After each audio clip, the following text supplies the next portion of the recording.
Assalamu alaikum, barkanmu da ƙara saduwa da ku a cikin wannan tasha tamu mai albarka mai suna On Top Tech. A yau insha Allah a cikin wannan bidiyon namu za mu nuna muku yadda abubuwa masu muhimmanci a cikin Zone Zindan ku wanda muke amfani da shi.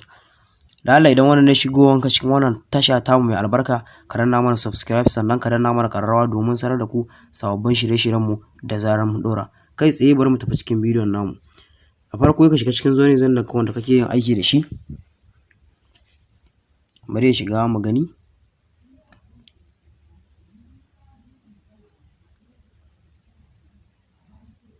A cikin Zone Zindan za ka iya maida bidiyo ya koma audio. Bari mu tafi abu na farko a ciki. Ga wani waje da aka rubuta MP3 sai ka taɓa shi kamar haka. Ga wani waje da aka rubuta local sai ka taɓa shi kamar haka. Yanzu muna so mu maida wani bidiyo ya koma audio. Bari ga nan wata waƙa, ga nan wata ƙaramar waƙa bari mu maida ta koma audio.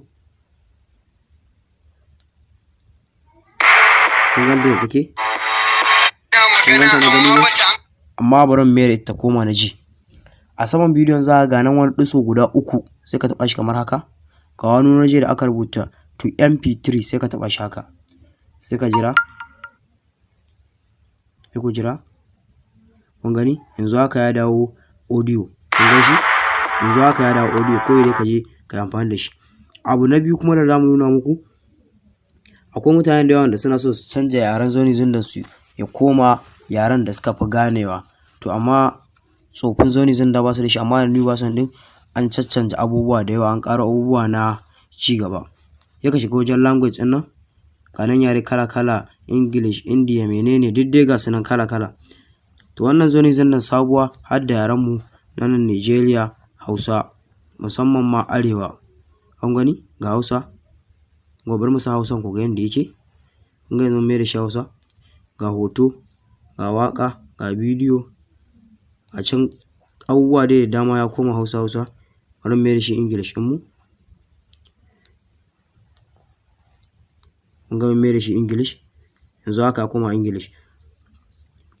Abu kuma na uku da za mu nuna muku, akwai wanda baya son hasken waya ya dami cikin idonsa. Za ka iya maida ita ta koma night mode. Za ka ta koma baƙa baki ɗaya. Kun gani? Kun gani? Wannan ma gaskiya yana da kyau sosai. Mutane suna amfani da shi. Yawwa. Abu na kuma na uku da za mu nuna muku shine, abu na huɗu da za mu nuna muku shine idan ka tura abubuwa a mutum, kana so ka goge kuma space ɗinka ya ja. Ya kamata a ɗan samu space sai ka shiga nan waje da aka rubuta clear transfer history ɗin nan, sai kai clear sa kamar haka. Kun gani? Delete successful. To wannan dai shine muka zo ƙarshen bidiyon namu. Da Allah idan wannan ne shigowanka cikin wannan tasha tamu mai albarka na farko, ka danna mana subscribe sannan ka danna mana ƙararrawa domin sanar da ku sababbin shirye-shiryenmu da zarar mun ɗora.